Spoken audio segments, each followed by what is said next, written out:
بسم اللہ الرحمن الرحیم۔ السلام علیکم ناظرین، اسلام اور عصر حاضر کی ایک اور ایپیسوڈ کے ساتھ آپ کے سامنے حاضر ہیں۔ جیسے کہ آپ کو پتہ ہے کہ ہم نے بینکنگ اور فائنینشیل سسٹم کے ٹاپک کو اوپن کیا اور ہم نے اس کے اوپر بات کرنا شروع کی، اور اس پہ ہم نے 2 پروگرامز اسی رمضان ٹرانسمیشن میں پہلے ریکارڈ کروائے۔ تو یہ جو پروگرام ہے یہ اسی کڑی کا اور اسی سلسلے کا ایک تسلسل ہے اور ایک تیسری ایپیسوڈ ہے۔ آج کی ایپیسوڈ میں ہم جو بات کرنے جا رہے ہیں وہ تھوڑی سی ٹیکنیکل نیچر کی ہے۔ آپ کو یاد ہوگا کہ پچھلی 2 ایپیسوڈز میں ہم نے بنیادی طور پہ ایک سٹیج سیٹ کیا تھا اس نظام کو سمجھنے کے لیے۔ پہلے ہم نے بات کی تھی کہ اس پورے بینکنگ اور فائنینشیل سسٹم کا جو ایک پروسیس آف ایوولوشن یعنی ارتقاء کا جو پروسیس ہے وہ کیا تھا اور کس طرح یہ ایوالو ہوا۔ اس کے بعد اگلی ایپیسوڈ میں ہم نے بات کی تھی کہ یہ جو سسٹم ہے یہ ہے کیا اور یہ کام کرتا کس طرح ہے بنیادی طور پہ، اور کون کون سے وہ میکینزم اور کون کون سے وہ انگریڈینٹس آپ کہہ لیں جو آپس میں جڑتے ہیں جس سے یہ پورا جو نظام ہے وہ اپنی جگہ پہ کھڑا ہوتا ہے اور ایوالو ہوتا آیا ہے اور آج بھی ہمارے سامنے موجود ہے۔ تو اس سارے بیک گراؤنڈ کے اور ایک کوئک ریکیپ کے ساتھ آج جو ہم بات کرنا چاہتے ہیں وہ بات تھوڑی سی ٹیکنیکل نیچر کی ہے، اور جو پچھلی ایپیسوڈز میں ہم نے کچھ کی انڈیکیٹرز دیے تھے۔ فار ایگزامپل ہم نے بات کی تھی کہ ماڈرن منی میکینکس کا ایک ڈاکیومنٹ ایوالو ہوا بیسڈ آن اب سیکرٹ میٹنگ جو 1910 میں جیکل آئلینڈ جگہ ہے جس پہ کنڈکٹ ہوئی، اور وہاں پہ آرکیٹیکچر آف ماڈرن بینکنگ یا جو فائنینشیل سسٹم یا بینکنگ سسٹم ہے اس کو آپ کہہ لیں کہ اس کا بلو پرنٹ جو ہے وہ آؤٹ لے ہوا، اور پھر اس پروسیس میں پھر پولیٹیکل ایکٹیویٹی ہوئی جس کے اندر فائنلی یو ایس کانگریس کے اندر آپ کا جو فیڈرل ریزرو کا یا سینٹرل بینک کی کریشن کا جو بل تھا وہ پاس ہوا فائنلی۔ ہینس ہم دیکھتے ہیں کہ 1913 میں فیڈرل ریزرو آفیشلی ایک سینٹرل بینک کی حیثیت سے امریکہ میں وجود میں آیا۔ یہیں سے وہ سارے ایوولوشن یا وہ آپ کہہ لیں کہ اس وقت کی جو ماڈرن بینکنگ کی جو فائنل سٹیجز ہیں یا جو ریفائنڈ فارم ہے وہ ہمارے سامنے آتی ہے اور موجود ہے۔ اب ہم دیکھتے ہیں کہ یہ جو فیڈرل ریزرو بینکنگ سسٹم یا بینک کا آغاز ہوا اور جو ماڈرن بینکنگ کی انوگریشن ہوئی، تو اس کے پیچھے جو بلو پرنٹ تھا وہ وہی ڈاکیومنٹ تھا جس کی ہم نے پہلے بات کی، جس کو کہتے ہیں ماڈرن منی میکینکس۔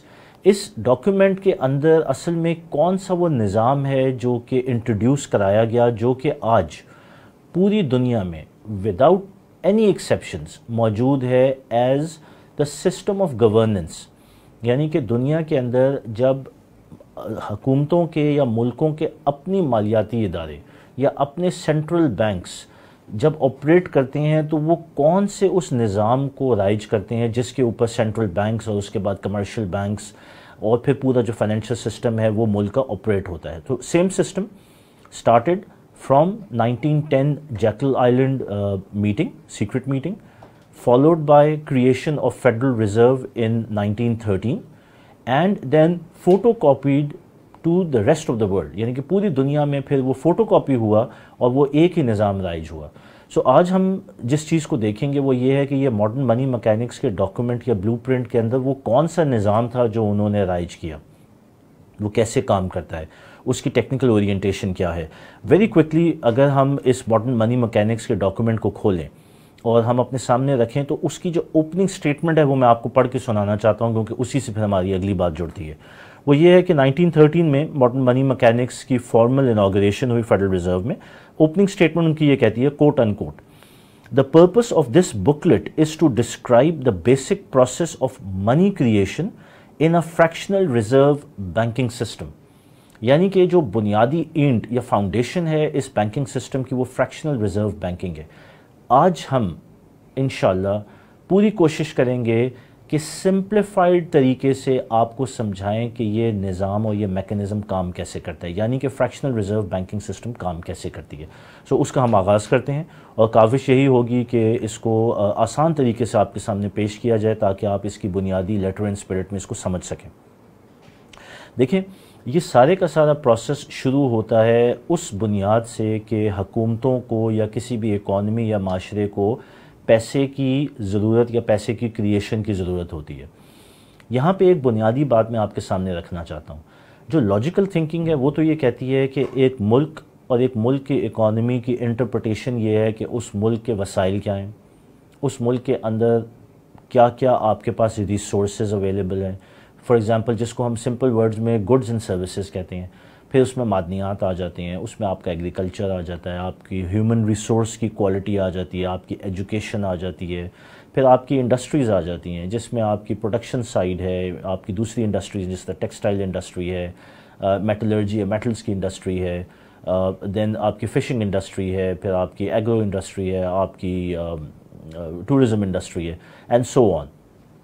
اور پھر اس کے بعد آپ کے معدنی وسائل اور آپ کی معدنیات ہیں، آپ کی کتنی نیچرل ریسورسز کی پروڈکشن ہے.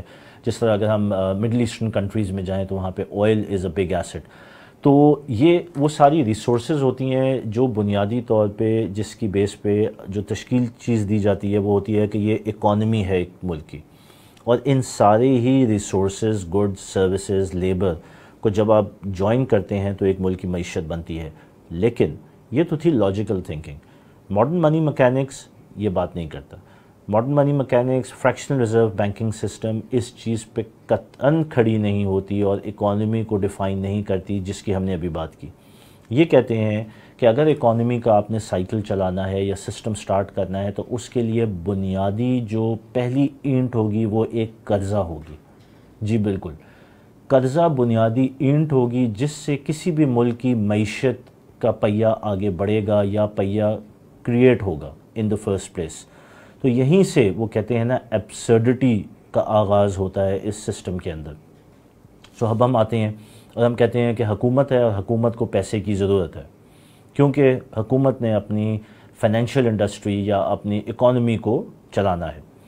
حکومت جو ہے وہ ایک ڈیمانڈ ریز کرتی ہے کہ ہمیں پیسوں کی ضرورت ہے. اب یہ پیسہ کیسے پروڈیوس ہوگا؟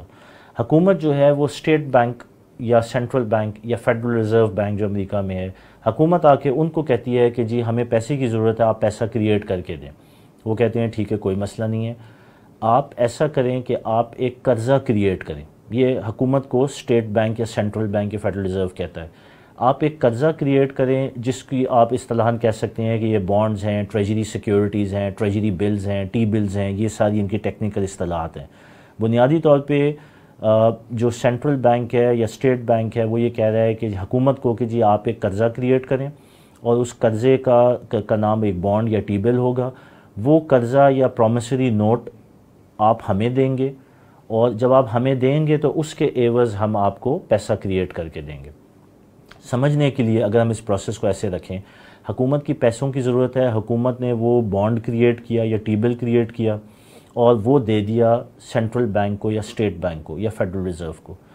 فیڈرل ریزرو نے پھر اپنے پاس پرنٹنگ پریس کھولی ہوئی ہے. مطلب یہ اصطلاحاً میں کہہ رہا ہوں، ویسے تو اب لیجر انٹریز اور ڈیجیٹل کریشن آف منی ہوتی ہے، لیکن اگر ہم اصطلاحاً یہ سمجھنے کے لیے رکھیں کہ ان کے پاس ایک پرنٹنگ پریس ہے. حکومت نے اپنا بانڈ کریٹ کر کے، کیونکہ حکومت نے کو پیسے چاہیے، انہوں نے اسٹیٹ بینک کو یا سینٹرل بینک کو وہ بانڈ دیے جس کے عوض انہوں نے پیسے کو پروڈیوس کیا اور نوٹ چھاپے.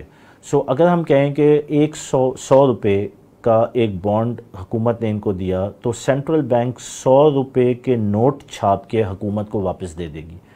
یہ ہے وہ بنیادی سٹیپ جس سے پیسے کی اوریجنیشن یا آغاز ہوتا ہے. اس میں آپ کے معدنیات، وسائل، آپ کی انڈسٹری، اس کے ساتھ ابھی کوئی لنکیج نہیں ہے. یہ سارے کا سارا معاملہ جڑتا ہے گورنمنٹ کی اسیسمنٹ کہ جی ہمیں اب پیسوں کی ضرورت ہے اور پیسہ کریٹ کیا جائے. اور وہ کریشن کا پہلا قدم یہ ہے کہ ایک قرض کریٹ کیا جائے جو حکومت کے اوپر وہ قرض ہوگا. جتنا وہ قرض ہوگا اتنا پیسہ کریٹ ہوگا، پیسہ پرنٹ ہوگا اور حکومت کو واپس دیا جائے گا. سو یہ پہلا سٹیپ ہو گیا. اب ہم اس سے آگے بڑھتے ہیں. پیسہ کریٹ ہو گیا، حکومت کے پاس پیسہ آ گیا، کرنسی آ گئی، نوٹس آ گئے. اب حکومت کیا کرے گی؟ ظاہر ہے حکومت کے ذیلی ادارے ہیں اور ہر ایک کے بینک اکاؤنٹس ہیں جو کمرشل بینکس میں ہوتے ہیں جہاں سے پیسوں کی لین دین ہوتی ہے، جہاں پہ میرے اور آپ کے bank account, saving accounts, current account, ہمارے لون اکاؤنٹس بھی کریٹ ہوتے ہیں. سو وہ پیسہ حکومت جا کے کمرشل بینک میں ڈالے گی اور اس کو وہاں پہ پارک کرے گی اور جب وہ ڈالے گی تو وہاں پہ ایک ڈپازٹ کریٹ ہو جائے گا. یعنی کہ وہ پیسہ جو سینٹرل بینک نے ہوا میں کریٹ کیا تھا نوٹ چھاپ کے، اس وعدے کے عوض کے حکومت کے لیے یہ ایک قرضہ ہے اور حکومت وعدہ کرتی ہے کہ یہ قرضہ واپس دے گی. سو قرضہ بنیاد بنی. اسٹیٹ بینک نے اس قرضے جو کہ ہوا میں کریٹ ہوا تھا اس کے اوپر آپ نے نوٹ چھاپے اور وہ نوٹ چھاپ کے تو آپ نے ایک کمرشل بینک یا کمرشل بینکس کے اندر ڈپازٹ کی فارم میں پارک کر دیا. یہاں سے اس کا سٹیپ نمبر 2 شروع ہوتا ہے جہاں پہ فریکشنل ریزرو بینکنگ سسٹم کا اصل انوالومنٹ آتی ہے اور یہاں سے وہ خطرناک ایکٹیویٹی جس کی آگے ہم بات کریں گے کہ اس کے پہ ریپریکاشنز کیا ہیں وہ شروع ہوتے ہیں. سو سٹیپ نمبر 2. سو پیسہ کریٹ ہوا، ڈیٹ کی فارم میں ہوا، ہوا میں ہوا، اس کے پیچھے کوئی بیسس نہیں تھی، کمرشل بینک میں یہ پیسہ آ گیا. اچھا، کمرشل بینک کے لیے یہ جو ماڈرن منی مکینکس اور اس کے اندر فریکشنل ریزرو بینکنگ سسٹم کے جو رولز ہیں وہ یہ کہتے ہیں کہ اگر آپ کے پاس یہ 100 روپیہ بینک کے اندر ڈپازٹ ہوا تو بینک نے صرف 10% یا 10% جو ہے وہ ریزرو رکھنا ہے اور باقی سارا بینک جو ہے وہ قرضے کی فارم میں دے سکتے ہیں. اب دیکھیں، جب 100 روپیہ ڈپازٹ کی فارم میں آ گیا تو وہ 100 روپیہ تو اس ڈپازٹ کرنے والے کی ملکیت ہے اور بینک میں آپ کو پتہ ہے کہ 2 انٹریاں ہوتی ہیں، ڈیبٹ اور کریڈٹ دونوں ہوتی ہیں. تو جب آپ نے وہ پیسہ پارک کیا یا ایسٹ اور لائبلٹیز ہوتی ہیں تو وہ بینک کے پاس جہاں پہ آیا ایز کہ ڈپازٹ ہے 100 روپے کا، اسی کے ساتھ 10 روپے کی اجازت ہے کہ وہ 10 روپیہ آپ اپنے پاس سیکیورٹی رکھیں گے اور باقی جو 90 روپے یا باقی کا جو 90% ہے وہ آپ دوبارہ قرضے کی فارم میں لینڈ کر سکتے ہیں. تو اس میں سمجھنے کی بات یہ ہے کہ 10% جس کو ہم کہتے ہیں ریزرو ریشو، سارا معاملہ اصل میں یہیں پہ چھپا ہوا ہے اور اس کو ہم تھوڑا سا کھولیں گے. آپ کو یاد ہوگا کہ پچھلی ایپیسوڈز میں ہم نے بات کی تھی کہ یہودیوں نے جب اپنا کام شروع کیا اور اس کو تقریباً 16 سینچری میں اس فارم میں لائے جہاں پہ وہ منی لینڈرز بنے اور والٹس میں وہ سونا رکھتے تھے اور سونا لوگ واپس کلیم نہیں کرتے تھے، اور اس پہ آہستہ آہستہ ایکسپیرینس ہوا کہ اگر ہمارے پاس صرف 10% بھی سونا پڑا ہو تو باقی کی ہم پرچیاں ایشو کر سکتے ہیں. یہ کانسیپٹ ایگزیکٹلی وہیں سے ایوالو ہوا ہے، یہاں تک کہ پرسنٹیجز بھی وہی ہیں. سو بینک کے اوپر جو رول ہے وہ یہ ہے کہ 10% کی ریزرو ریشو ہے، 10% اس ڈپازٹ کا آپ اپنے پاس رکھیں گے، باقی کی اماؤنٹ آپ قرضے کی فارم میں مارکیٹ میں دے سکتے ہیں. اب ہم اس کو سمجھتے ہیں کہ 100 روپیہ ایک ڈپازٹ جو کہ حکومت نے پرنٹ کروایا تھا ہوا میں پیسہ، وہ ڈپازٹ آ گیا بینک کے اندر. اس میں 10 روپیہ بینک نے رکھا ایز ریزرو یا سیکیورٹی اور 90 روپے جو ہیں وہ بینک نے ایڈیشنل کریٹ کیے. وہ 100 روپے اپنی جگہ موجود ہے کیونکہ جو ڈپازٹ کر رہا ہے وہ کبھی بھی آ کے وہ پیسہ واپس بھی تو نکلوا سکتا ہے نا، تو وہ 100 روپے کی حیثیت ہے، لیکن اس 100 روپے کے 90% کا لون کریٹ کرنے کی بینک کو اجازت ہے. سو بینک نے کیا کیا؟ بینک نے 100 روپے کا ڈپازٹ آیا، 10 روپے سیکیورٹی کی مد میں رکھے اور 90 روپیہ کا نیا لون کریٹ کر کے تو مارکیٹ میں دے دیا کسی انڈیویجول یا کسی انسٹیٹیوشن کو. اب جب وہ 90 روپے مارکیٹ میں آئے اور کسی نئے انسٹیٹیوشن کے پاس آئے تو انہوں نے دوبارہ سے ایک بینک اکاؤنٹ میں وہ اپنے پیسے رکھے، کیونکہ لین دین کا سسٹم تو یہی ہے. دیکھیں، پیسہ کریٹ بھی بینک کر رہا ہے، وہ پارک بھی بینک میں ہو رہا ہے اور اس کے بعد جو لون کریٹ ہو رہا ہے وہ بھی واپس بینک میں آ رہا ہے. تو پورا نظام چل تو بینکنگ سسٹم کے اندر ہی رہا ہے. اب جب یہ 90 روپے کا لون آپ نے کسی کو دیا تو اس نے لون لے کے اپنے ایک اور بینک کے اکاؤنٹ میں وہ 90 روپے جمع کرا دیے. اب اس بینک نے یہ دیکھا کہ نیا ڈپازٹ 90 روپے کا میرے بینک میں کریٹ ہوا ہے. وہی رول اس کے اوپر اپلائی ہوتا ہے کہ 10% کی ریزرو ریشو مینٹین کرتے ہوئے باقی کی جو اماؤنٹ ہے وہ لینڈ کر سکتا ہے. سو 90 روپے میں 9 روپیز یا 9 روپے کا ریزرو ریشو ہے اور 81 روپیز جو ہے وہ دوبارہ وہ بینک نئے قرضے کی فارم میں مارکیٹ میں لینڈ کر سکتا ہے. یہی ہوا کہ جی 9 روپیہ 10% ریزرو اس نے رکھا اور باقی کا جو 81 روپیز ہے وہ مارکیٹ میں ایک نئے قرض کی فارم میں بینک نے پھر سے ایشو کر دیا.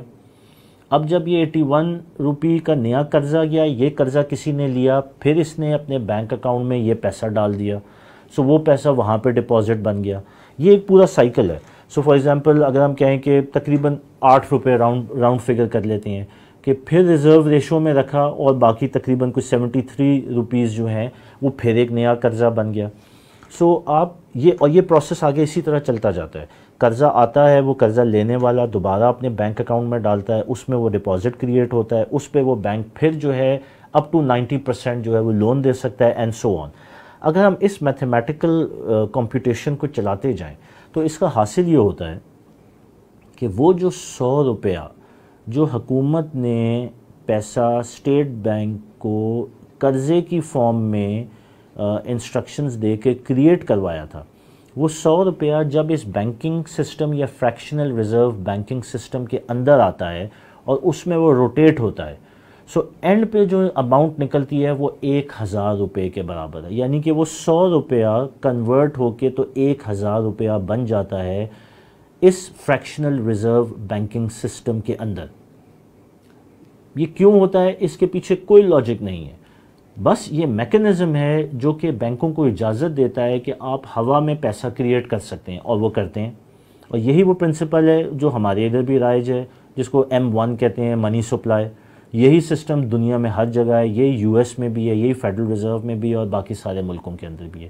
اور اس طرح ہوا میں پیسے کی کریشن ہوتی ہے. 100 روپیہ بھی ہوا میں کریٹ ہوا، ایک قرضہ لے کے ہوا، اور اس کے بعد 100 کا 1000 روپیہ بن گیا اس سسٹم کے اندر، اس بینکنگ سسٹم کے اندر. اس کو ٹیکنیکل اصطلاح میں ایکسپینشن ریشو بھی کہتے ہیں. اور جو اس فیلڈ سے ہیں جن کو اس سے تعلق ہے تو اس کے لیے بڑا آسان طریقہ یہ ہے کہ اگر ریزرو ریشو کا آپ کو پتہ ہے اور اس کو اگر آپ 10% کہتے ہیں یعنی 0.1%، سو جتنا بھی پیسہ پروڈیوس ہوگا multiplied by 1 over the reserve ratio, تو آپ کو اس کا ملٹیپلائر آ جائے گا. یعنی 100 روپیہ ہے ملٹیپلائڈ بائی 1 اوور 0.1، سو اگر آپ کریں گے اس کو ملٹیپلائی تو یعنی 100 ملٹیپلائڈ بائی 10 تو وہ 1000 ہو جائے گا. تو یہ جن کی یہ فیلڈ ہے ان کو سمجھنے کے لیے کہ ریزرو ریشو اور ایکسپینشن ریشوز اسی طرح کام کرتی ہیں. سو اب ہم واپس آتے ہیں کہ ایک سائڈ تو اس کی یہ ہوئی کہ وہ جو 100 روپیہ تھا وہ بینکنگ سسٹم میں انٹروڈیوس ہونے کے بعد اب 1000 روپیہ بن گیا. تو یہ تو پہلا سٹیپ ہوا. اب ہم دیکھتے ہیں کہ اس کی امپلیکیشن کیا ہے. ایک تو آپ نے اس کا لاجک دیکھ لیا کہ یہ پیسہ کریٹ کیسے ہوتا ہے اور ہوا میں کیسے کریٹ ہوتا ہے. اب اس کے ساتھ جو اگلی چیز جڑتی ہے جو کہ ہمیں بہت زیادہ افیکٹ کرتی ہے بحیثیت انڈیویجول، بحیثیت بزنس، بحیثیت ایز اے نیشن، وہ ہے کہ اس پورے ایکٹیویٹی میں جو چیز جڑی ہوئی ہے اس کو ہم کہتے ہیں انفلیشن. انفلیشن اس بینکنگ سسٹم یا اس فریکشنل ریزرو بینکنگ سسٹم کے DNA کا پارٹ ہے. جب تک یہ سسٹم موجود ہے اس کے ساتھ انفلیشن موجود ہے، آپ اس کو نکال نہیں سکتے. جب تک یہ سسٹم چل رہا ہوگا انفلیشن اپنی جگہ قائم رہے گی اور چلتی رہے گی. کیسے وہ ہم سمجھتے ہیں تھوڑا سا دیکھیں. ہم یہ لاجیکلی اگر سوچیں تو ہمارے سامنے چیز آئے گی کہ کسی بھی اکانومی کے اندر جو اس کی پیسے کی انکریمنٹ یا اس کی ویلتھ کی کریشن تب ہوتی ہے جب اس کے وسائل بڑھتے ہیں. مثال، ہم کھیتی باڑی کرتے ہیں یا ہم کوئی فیکٹری چلاتے ہیں اور ہماری جو ییلڈ ہوتی ہے یا پروڈکشن ہے وہ اس سال جو ہے وہ 1000 روپے کی ہے. پھر ہم نے 1 کی 2 فیکٹریاں لگائیں یا ہم نے کوئی نئی کراپ کو انٹروڈیوس کیا یا ہم نے اپنے رقبے کو بڑھایا جس پہ ہم کاشت کرتے ہیں. سو اس محنت اور ایفرٹ سے ہماری پیداوار میں جب اضافہ ہوگا تو اس سے ہماری ویلتھ انکریز ہوگی، ہماری منی انکریز ہوگی اور ہماری ترقی ہوگی یا ہماری بڑھاوا آئے گا یا انکریمنٹ آف ریسورسز ہوں گی. یہ تو لاجیکل تھنکنگ ہے. اس سسٹم میں ایسا نہیں ہو رہا. اس سسٹم میں آپ کی ویلتھ یا منی کریشن یا ایکسپینشن تب ہو رہی ہے جب آپ نوٹ اور پروڈیوس کر رہے ہیں. سوچ آپ یہی رہے ہیں کہ میں نوٹ پروڈیوس کروں گا تو نیچے ایکٹیویٹی میں بھی گروتھ آئے گی.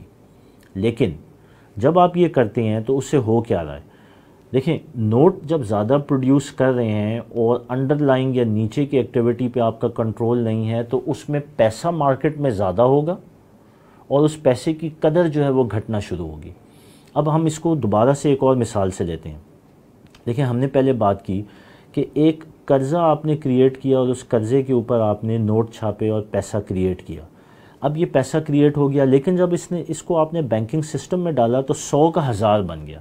اب آپ سوچیں کہ اصل میں وہ 100 روپے آپ نے کریٹ کیا. اول تو وہ بھی غلط کیا، قرضے کے لیے کیا، لیکن چلیں ہو گیا کریٹ. یہ جو 100 روپے آپ نے کریٹ کیا، اس کا جب سسٹم میں 1000 روپیہ نکلا اینڈ میں، تو وہ 1000 روپیہ جب مارکیٹ میں آئے گا تو پہلے جو موجود پیسہ ہے اس کی قدر میں کیا اضافہ ہوگا یا وہ گھٹے گی؟ ظاہری بات ہے وہ قدر گھٹے گی. وہ 100 روپیہ کریٹ کیا، 1000 روپیہ نکلا، 1000 روپیہ مارکیٹ میں انٹروڈیوس ہوا، تو جو موجودہ پیسہ مارکیٹ میں اویلیبل تھا اس کی قدر کم ہو جاتی ہے، جس کو ہم انفلیشن کہتے ہیں. اس کو ہم ایک اور مثال سے لیں کہ اگر ہمارے پاس کوئی ایک ایسی چیز ہے جو ہم بیچنے جاتے ہیں اور خریدنے والے لوگ جو ہیں ان کے پاس 100 روپیہ ٹوٹل موجود ہے.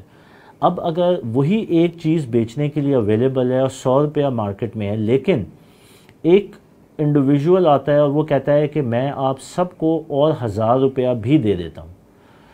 اب وہ جو خریدنے والے ہیں ان کے پاس اس کو خریدنے کی جو کیپیسٹی ہے وہ بہت زیادہ بڑھ گئی کیونکہ ان کے پاس نوٹ زیادہ آ گئے. اگر اس چیز کی قیمت پہلے 100 روپے تھی تو اب جب وہ سب خریدار جن کے پاس 100 کی جگہ 1000 روپیہ ہے اب وہ خریدنے آئیں گے تو ان کے پاس کیپیسٹی ہے کہ وہ زیادہ پیسے دے کے اس کو خریدیں، یعنی کہ اس کی قیمت بڑھ جائے گی.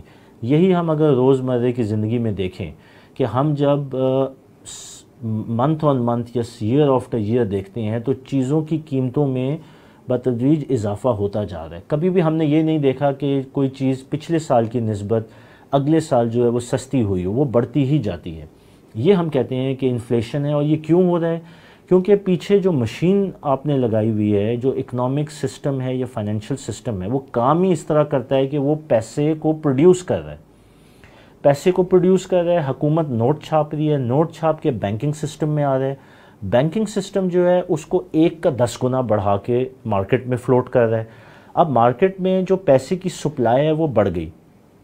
اب جب پیسے کی سپلائی بڑھی تو پھر جو اس پیسے کی قدر ہے وہ گھٹ گئی اور وہ زیادہ پیسہ انہی چیزوں کو جو کہ آپ کے پاس مارکیٹ میں موجود ہیں وہ آئے گا خریدنے کے لیے، تو ان قیمتوں کی قیمتیں بھی بڑھ جائیں گی، ان چیزوں کی قیمت بڑھ جائے گی. اب یہ وہ پروسیس ہے انفلیشن کا جس میں میں اور آپ اور ہم سب جکڑے ہوئے ہیں، اور اس پروسیس کو آپ اس بینکنگ سسٹم سے نکال نہیں سکتے کیونکہ ہم سب فریکشنل ریزرو بینکنگ سسٹم کے تحت کام کر رہے ہیں. تو ہم نے یہی دیکھا کہ پیسے کی سپلائی بڑھ گئی. پیسے کی سپلائی بڑھی تو پیسے کی جو قدر تھی وہ کم ہو گئی، جس کی وجہ سے انفلیشن بڑھ گئی. اچھا، انفلیشن کو کچھ اور اصطلاح میں بھی پہچانا جاتا ہے. اس کو ویج ایٹر بھی کہتے ہیں، یعنی کہ آپ کی جو انکم ہے یا آپ کی تنخواہ ہے، تنخواہ کو یہ کھانے کا ذریعہ ہے.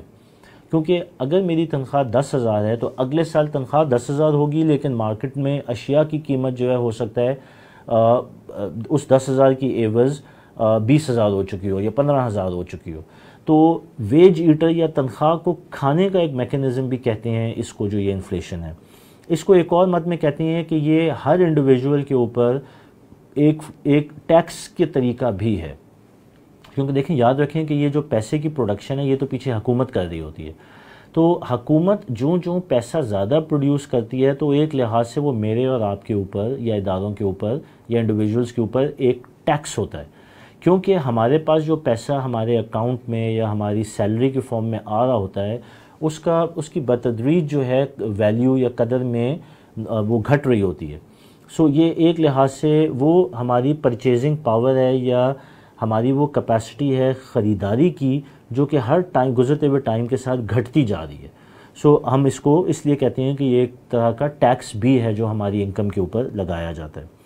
اگر ہم ابھی تک جو بات کی ہے اس کو سمرائز کریں تو ہم یہ دیکھتے ہیں کہ پیسہ جو ہے یا منی جو ہے وہ ایک قرضے سے کریٹ ہوتی ہے اور اس قرضے کی عوض جو ہے وہ نوٹ چھپتے ہیں. ہم اس سے یہ چیز سمجھ سکتے ہیں کہ جتنا قرضہ ہوگا حکومت کے پاس اتنے ہی نوٹ یا منی کی سپلائی بھی ہوگی مارکیٹ کے اندر. یعنی کہ جتنا ڈیٹ اتنی ہی منی سپلائی یا پیسہ جو اویلیبل ہے مارکیٹ میں. اچھا، اب ہم اس سے آگے بڑھتے ہیں اور ہم یہ دیکھتے ہیں کہ آپ جب بھی قرضہ کریٹ کرتے ہیں، اور قرضے کا ہم نے کہا کہ جتنا قرضہ آپ نے کریٹ کیا اتنا ہی پیسہ جو ہے وہ مارکیٹ میں اویلیبل ہے، اور اگر ہم سارے کا سارا قرضہ واپس کر دیں تو ہمارے پاس جو پیسہ مارکیٹ میں اویلیبل ہے وہ ختم ہو جائے گا.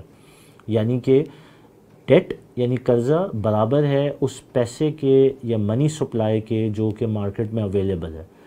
تو پھر قرضے کے اوپر جب بینک یا حکومت سود لیتی ہے جس کو ہم انٹرسٹ کہتے ہیں، تو پھر یہ انٹرسٹ کی اماؤنٹ کہاں سے آئے گی؟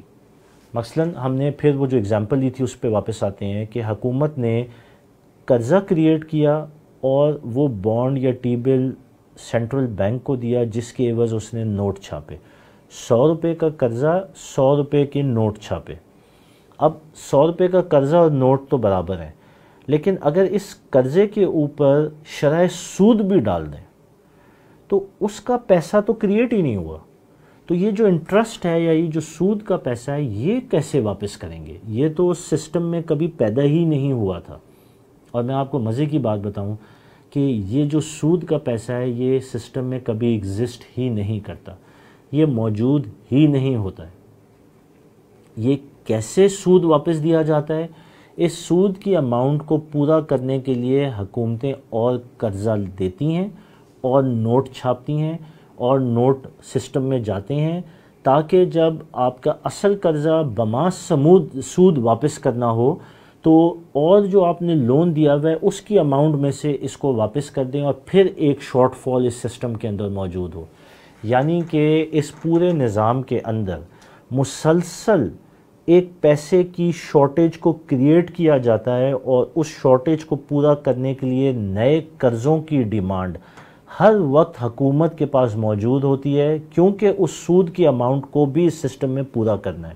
یعنی کہ آپ نے نوٹ چھاپے، اس نوٹ چھاپنے کی جو مقدار ہے وہ برابر ہے اس قرضے کی جو حکومت نے کریٹ کیا تھا، اور اس کے بعد اس کے اوپر جو سود کی شرح ہے اس کو پورا کرنے کے لیے آپ نئے قرضے لیتے ہیں اور نئے قرضے کی فارم میں پیسہ چھاپتے ہیں اور وہ سسٹم میں لاتے ہیں۔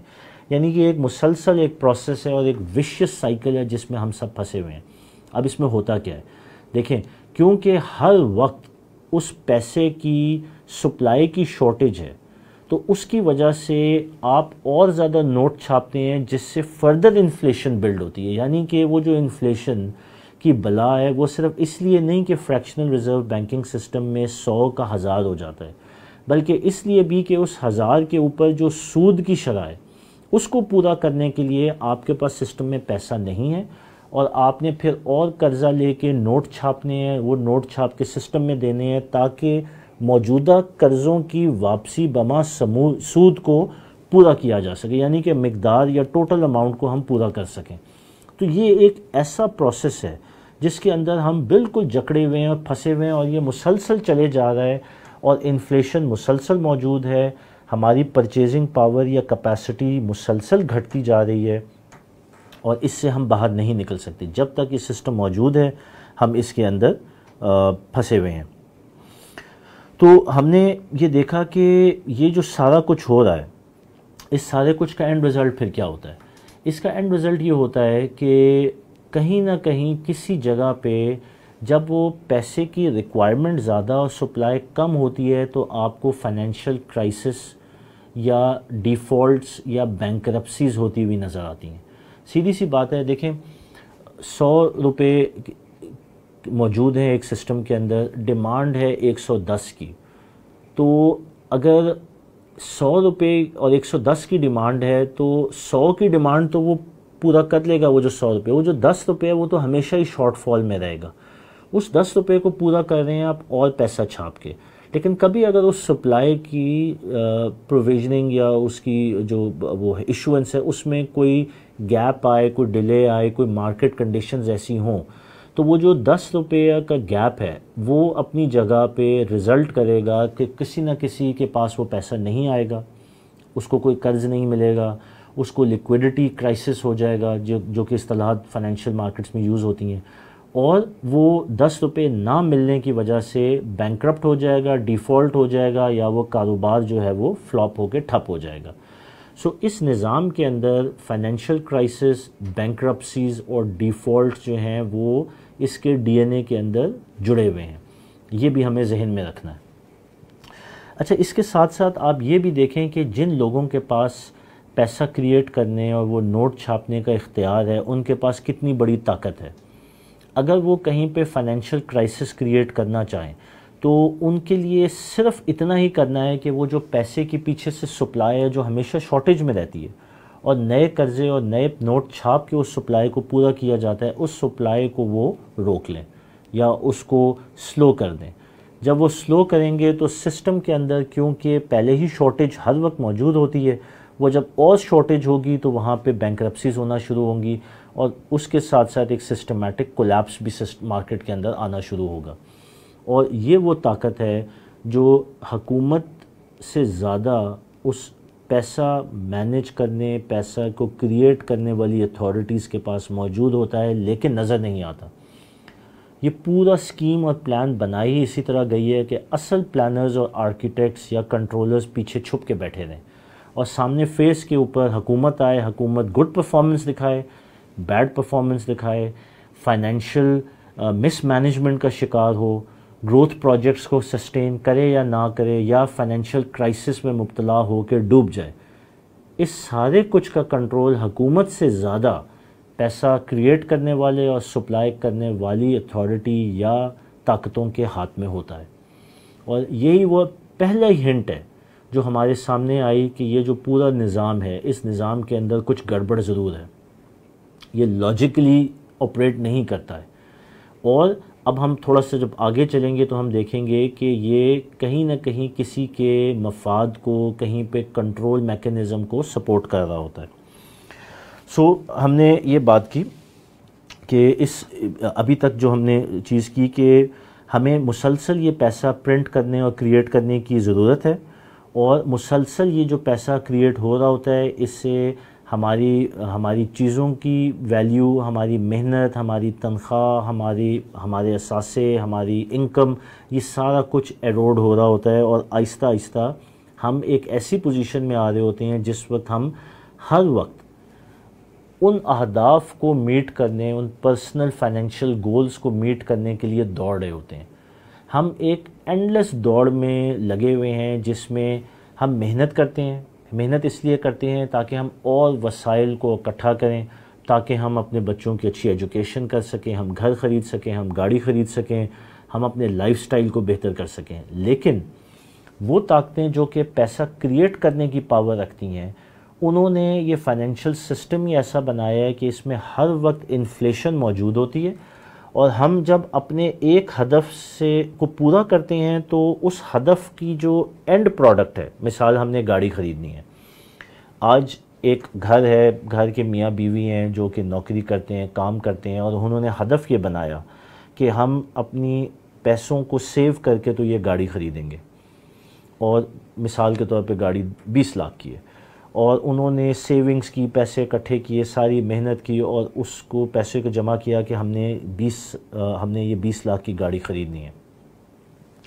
1 سال، 2 سال یا 3 سال کی اس محنت کے بعد اور پیسے جمع کرنے کے بعد جب اس پوائنٹ پہ پہنچے تو ان کو یہ سمجھ آئی کہ آج ہم نے 20 لاکھ تو جمع کر لیے، لیکن وہ گاڑی اب 20 کی نہیں، وہ 30 لاکھ کی ہے.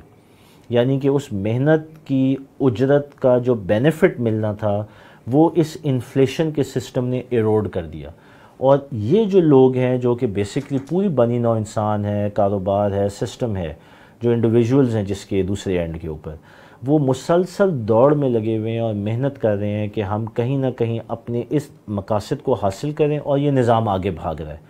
اور آپ کو ایک وہ کہتے ہیں نا کہ ریٹ ریس کے اندر لگایا ہوا ہے، جس میں یہ جد و جہد کرتے کرتے کرتے انسان آخر میں بوڑھا ہو کے مر جاتا ہے، لیکن یہ جو نظام کی دوڑ ہے یہ نہیں رکتی ہے. سو یہ ایک بنیادی چیز تھی جو آپ کے سامنے ہم نے رکھی کہ یہ سسٹم جو ہے یہ کس طرح کام کر رہا ہے، اور ٹیکنیکلی اس کے سٹرکچر کے اندر کچھ ایسے اہداف فٹ ہوئے ہوئے ہیں، کچھ ایسی آپ کہہ لیں کہ لینڈ مائنز بچھی ہوئی ہیں جس سے عمومی طور پہ بنی نوع انسان بینیفٹ نہیں کرتی، بلکہ چند ہاتھ جو اس سسٹم کو چلا رہے ہیں یا اس کے بینیفیشری ہیں وہی اس سے فائدہ اٹھاتے ہیں اور اس کے استفادہ ہوتا ہے ان کو. اور یہی وہ بات ہے جس کے ساتھ ہم جوڑتے ہیں کہ کیوں دنیا میں جب ہم دیکھتے ہیں تو ہم کہتے ہیں کہ بہت بڑے پیسے کا توازن جو ہے وہ ڈسرپٹ ہے یا ڈس بیلنس ہے. ایک طرف ہم آپ کو چند فیملیز، چند دنیا کے ملک بہت درجے انتہا کے امیر نظر آتے ہیں جن کے پاس وسائل کی کوئی کمی نہیں ہے، اور دوسری طرف آپ کو میجورٹی جو ہے وہ غربت میں اور مڈل کلاس اور لوور مڈل کلاس اور پاورٹی کے لیول کے اوپر نظر آتے ہیں. یعنی کہ یہ جو بیلنس ہے یہ بہت زیادہ ڈسرپٹڈ ہے کیونکہ یہ فریکشنل ریزرو بینکنگ سسٹم کا جو نظام ہے یہ اس وقت رائج ہے۔ تو اس سارے کچھ کو دیکھنے سے ایک بات ضرور سامنے آتی ہے کہ یہ سب کیوں ہو رہا ہے، یا اس کو کرنے والے یہ سب کیوں کر رہے ہیں۔ آپ کا اس نظام میں جو پورا سسٹم ہے وہ کبھی بھی قرض سے نہیں نکل سکتا۔ آپ اس سسٹم کے اندر جب ہیں اور جو کہ پوری دنیا ہے، تو آپ پھر قرضے کے اس پورے ایک سسٹم اور ایک میکنزم سے کبھی نکل ہی نہیں سکتے، آپ چاہے چاہتے ہوں یا نہ چاہتے ہوں، لیکن آپ مقروض ہیں، آپ قرضے کے بوجھ کے نیچے دبے ہوئے ہیں، اور جوں ٹائم گزرتا جاتا ہے وہ قرضے کی میعاد بڑھتی جاتی ہے اور آپ کا بوجھ قرضے کا بھی بڑھتا جاتا ہے۔ آپ کو شاید فیل نہیں ہوتا، لیکن جب حکومت آپ کے ٹیکسیشن میں انکریز کرتی ہے، منی سپلائی میں انکریز کرتی ہے، تو یہ وہ سارا پیسہ ہے یا پیسے کی ویلیو ہے جو آپ کی ہی سیونگز اور انکم اور ایسٹس کو ایروڈ کر کے تو ان کی ویلیو کو گھٹا رہا ہے۔ سو ایک طرف تو ہم نے دیکھا کہ ایک قرضے کا پورا سسٹم ہے، انفلیشن اور انٹرسٹ کی وجہ سے آپ کے اوپر وہ جو ویلیو ہے وہ گھٹتی جا رہی ہے، اور ہر وقت یہ جو گیپ ہے یہ اپنی جگہ موجود ہے جس میں انسان محنت کر رہا ہے، دوڑیں لگا رہا ہے، اور وہ جو نظام کی جو ویلیو ہے یا وہ چیزوں کی یا اشیاء کی ویلیو ہے وہ بڑھتی جا رہی ہے۔ دیکھیں، اس پوری چیز کو اگر ہم آسان الفاظ میں سامنے رکھیں تو وہ یہ ہے کہ ایک غلامی کا سسٹم ہے جس کے اندر مجھے اور آپ کو اور پوری بنی نوع انسان کو اس فریکشنل ریزرو بینکنگ سسٹم نے جکڑا ہوا ہے۔ یہ غلامی کیسے ہے؟ دیکھیں، پرانے زمانے کے جب غلام تھے تو ان غلاموں کو رکھا بھی جاتا تھا، ان کو اکوموڈیشن بھی دی جاتی تھی، ان کو کپڑے، کھانے، ان کی فلاح و بہبود کا پورا ایک نظام بھی انشور کرنا پڑتا تھا۔ تو جو غلام پال رہا ہوتا تھا وہ یہ ساری چیزوں کی پروویژننگ بھی کرتا تھا، تبھی غلام آگے کام کرتے تھے، یا غلام صحت مند ہوتے تھے۔ ایک بیمار غلام تو کسی کو نہیں چاہیے۔ تو اگر اس غلاموں کے سسٹم کو سامنے رکھیں تو یہ سسٹم اس سے زیادہ بدتر ہے، کیونکہ یہاں پہ بھی آپ نے مسلسل تگ و دو کرنی ہے تاکہ آپ وسائل اکٹھے کریں۔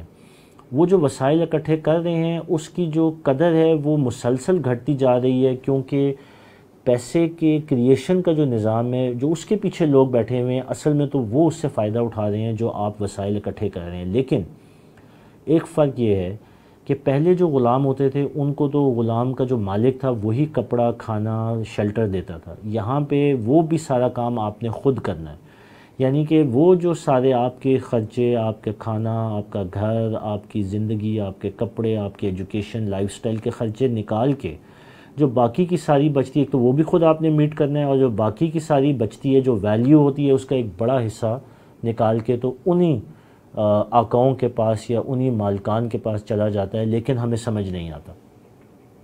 اس نظام میں ہم غلاموں کی طرح، سلیوز کی طرح ہی آپریٹ کر رہے ہیں، مسلسل ایک تگ و دو اور ایک بھاگ دوڑ میں ہے، مسلسل ایک فرسٹریشن اور ٹینشن میں ہے، لیکن یہ چیز نظر نہیں آتی کیونکہ اس کو اتنا سوفسٹیکیٹڈ اور اتنا ٹیکنیکل بنا کے ڈپلوائے کیا گیا ہے کہ ہمیں ایک سطح کے اوپر کا جو منظر ہے وہ نظر ہی نہیں آتا۔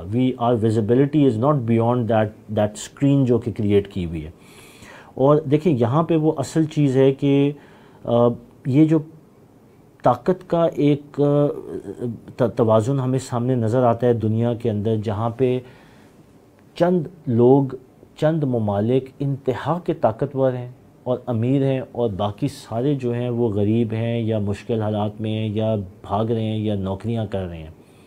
سو یہ جو توازن جو ڈسٹورٹ ہوتا ہے وہ ہوتا ہی صرف اس میکنزم کے تھرو ہے۔ اب سوال یہ ہے کہ یہ ڈسٹورٹ کیوں ہوتا ہے؟ دیکھیں، اگر یہ نظام نہیں ہوگا تو اس نظام کے پیچھے جو چلانے والے ہیں ان کے پاس طاقت کیسے آئے گی؟ اب ان کے پاس طاقت ہے پیسہ کریٹ کرنے کی۔ جب یہ پیسہ کریٹ کر سکتے ہیں تو وہ اپنی مرضی سے اس پیسے کو ڈپلوائے بھی کر سکتے ہیں۔ یہ ان کی چوائس ہوگی کہ یہ پیسہ کس کو ملے، مجھے ملے، آپ کو ملے، یا کسی تھرڈ پارٹی کو ملے جو ان کو فیور کرتی ہے یا ان کے مفاد کو سرو کرتی ہے۔ تو اب آپ دیکھیں کہ جب ہم کہتے ہیں کہ ہمارے پاس کرپٹ پولیٹیکل گورنمنٹس ہوتی ہیں، کرپٹ ادارے ہوتے ہیں، یا ایسے ادارے جن کی طاقت بے تحاشا ہوتی ہے، اور ان کو اپنا لائف سٹائل مینٹین کرنے کے لیے ہر وہ ریسورس چاہیے ہوتی ہے جس سے ان کی جو ساری ایک سٹینڈرڈ آف لیونگ ہے وہ مینٹین ہو، ان کے اخراجات پورے ہوں۔ عوام کے ساتھ کیا ہوتا ہے اس سے تعلق نہیں ہے۔ اسی طرح وہ فیملیز یا وہ انسٹیٹیوشنز جو کچھ مخصوص لوگوں کا یا طاقتوں کا پرپس سرو کر رہے ہیں، ان کو بینیفٹ دینے کے لیے یہ بینکنگ سسٹم ان کو نوازتا ہے، اور کس کی کاسٹ پہ نوازتا ہے؟ عوام الناس کی کاسٹ پہ نوازتا ہے۔ تو آپ دیکھیں کہ پولیٹیشنز کو کرپٹ کیا جاتا ہے، ڈکٹیٹرز کو کرپٹ کیا جاتا ہے، ملکوں کو کرپٹ کیا جاتا ہے۔ ہم اگر اپنے ملک کی اگزامپل لے لیں تو یہ ایک سوچنے کی بات ہے کہ ہماری لون ری پیمنٹ کی پرفارمنس اچھی نہیں ہے، اکانومی کی پرفارمنس اچھی نہیں ہے، پھر بھی عالمی مالیاتی ادارے IMF، ورلڈ بینک کیوں آ کے ہمیں مسلسل قرضہ دیتے رہتے ہیں؟ جب وہ قرضہ دیتے ہیں تو اس کے نیچے کرپشن کا ایک پورا ایک لیول ہے۔ وہ قرضے آتے ہیں، اس قرضوں سے ایک بڑی اماؤنٹ کرپشن کی فارم میں ان چند طاقتوں کے ہاتھ میں جاتی ہے جو کہ اس نظام کے اوپر حکمران بن کے بیٹھے ہوئے ہیں، اور یہ پلان کے تحت کیا جاتا ہے۔ ان کو کرپٹ کیا جاتا ہے تاکہ وہ اس پوزیشن پہ ہوں کہ وہ کنٹرول میں بھی رہیں اور وہ اس نظام کو چلائیں اور سسٹین بھی کریں، اس کو ڈیمیج نہ ہونے دیں۔ اسی طرح یہ جب آپ کے پاس طاقت آتی ہے اور یہ سسٹم ہے اور آپ ان کو پیسہ دیتے ہیں اور قرضہ دیتے ہیں جن سے وہ طاقتور ہوتے ہیں، تو اس کے بعد یہ جو پیسہ ہے یہ بینکنگ سسٹم میں آتا ہے اور وہاں پہ بھی کنٹرول ہے۔ اب بینکنگ سسٹم کے اندر جب پیسہ آتا ہے تو بڑے لونز کس سرمایہ دار کو مل رہے ہیں؟ پھر وہاں پہ کچھ فیملیز آ جاتی ہیں۔ اسی لیے آپ نے دیکھا ہوگا کہ ہمارے ملک کی اگزامپل ہیں یا کہیں اور، وہ چند فیملیز ہوتی ہیں جو امیر سے امیر تر ہو رہی ہوتی ہیں، اور عوام الناس بائی لارج یا اپنے لیول کو کھو رہی ہوتی ہے یا ایک سرٹن لیول کے اوپر بس مینٹین ہو رہی ہوتی ہے، کیونکہ یہ سب بھیڑ بکریاں ہیں۔ یہ سب وہ ہل پہ وہ جو بیل ہے جو ہل میں جتا ہوا ہوتا ہے، جو کہ محنت کر رہا ہوتا ہے، دن رات کرتے کرتے بڑھاپا ہوتا ہے، مر جاتا ہے، اگلی جنریشن آتی ہے۔ ان کا کام یہ سسٹم بنایا گیا ہے کہ چند طاقتوں کو سپورٹ کرے، چند طاقتوں کے ہاتھ میں ویلتھ ہو، اور باقی سارے محنت کریں تاکہ ان کو آپ وہ طاقت، وہ سرمایہ اور وہ ریسورسز پرووائڈ کر سکیں جس کے اوپر یہ اپنی پوری گیم کھیلیں گے اور یہ پورا اپنا سسٹم چلاتے ہیں۔ اب آپ دیکھیں کہ دنیا میں یہ جو اینڈلیس جنگیں ہو رہی ہیں، یہ جنگیں کیسے فنڈ ہوتی ہیں؟ یہ اسی سسٹم سے فنڈ ہوتی ہیں۔ اگر وہ چند طاقتیں یہ چاہیں کہ دنیا میں 4 یا 5 ممالک میں جنگ کرنی ہے تو اس کے لیے وسائل چاہیے۔ امریکہ اگر پچھلے 20 سال سے اینڈلیس وارز لڑ رہا ہے تو آپ کا کیا خیال ہے اس کی معیشت کے اوپر کوئی اثر نہیں ہو رہا ہے؟ ہم نے پہلے بھی بات کی تھی کہ 2001 میں US کا جو ڈیٹ تھا وہ تقریباً $6 ٹریلین کا تھا۔ 20 سال کی یہ جنگوں کا سلسلہ اپنے سامنے رکھیں، آج US اکانومی کا جو ڈیٹ ہے وہ $24 ٹریلین کا ہے۔ سو یہ جو ایکسپینشن ہوئی ہے اس کے پیچھے ایک بڑی وجہ کیا ہے؟ کیونکہ جنگیں چل رہی ہیں دنیا میں۔ ان جنگوں کو سسٹین کرنے کے لیے جو فنڈنگ آ رہی ہے وہ کہاں سے آ رہی ہے؟ وہ اس بینکنگ سسٹم سے آ رہی ہے، جس کے پیچھے ہوا کیا ہے کہ US اکانومی کے اندر جو قرضے کا لیول ہے وہ اتنا زیادہ بلون کر گیا ہے، 6 ٹریلین سے 24 ٹریلین۔ سو اگر وہ طاقتیں جن کے پاس پیسہ کریٹ کرنے کی اتھارٹی ہے اور وہ قرضے سے پیسہ کریٹ کرتے ہیں اور وہ چاہتے ہیں کہ جنگیں ہوں، اور ان جنگوں کے لیے مطلوب ہے فائنینشیل پاور یا فائنینشیل کیپیسٹی، تو پھر وہ حاضر ہیں، وہ تیار ہوتے ہیں کہ جی پیسہ دیں، پیسہ لیں اور جنگیں کریں۔ اور کیونکہ حکومتیں بھی ان کے کنٹرول میں ہوتی ہیں، رولنگ ایلیٹ بھی ان کے کنٹرول میں ہوتی ہے، اس لیے ان کو اپنی منمانی کرنے اور اپنی اجارتداری کو چلانے کے لیے ساری طاقت موجود ہے، وہ طاقت اس بینکنگ اینڈ فائنینشیل سسٹم نے ان کو دی ہے۔ یہ وہ اصل پوائنٹ ہے جو ہم چاہتے ہیں کہ لوگوں کے سامنے آئے اور سب عوام الناس سمجھے کہ ہمیں کس طرح بیوقوف بنا کے تو چند طاقتیں اپنی طاقت کو سینٹرلائز کر کے پوری دنیا کے اندر ایک ایسا نظام کریٹ کیا ہوا ہے جس میں ہم ہی ان کے غلام ہیں اور ہمیں پتہ بھی نہیں ہے۔ اس کے ساتھ میں کنکلوڈ کروں گا، لیکن میں آپ کے سامنے کچھ سوال رکھنا چاہتا ہوں۔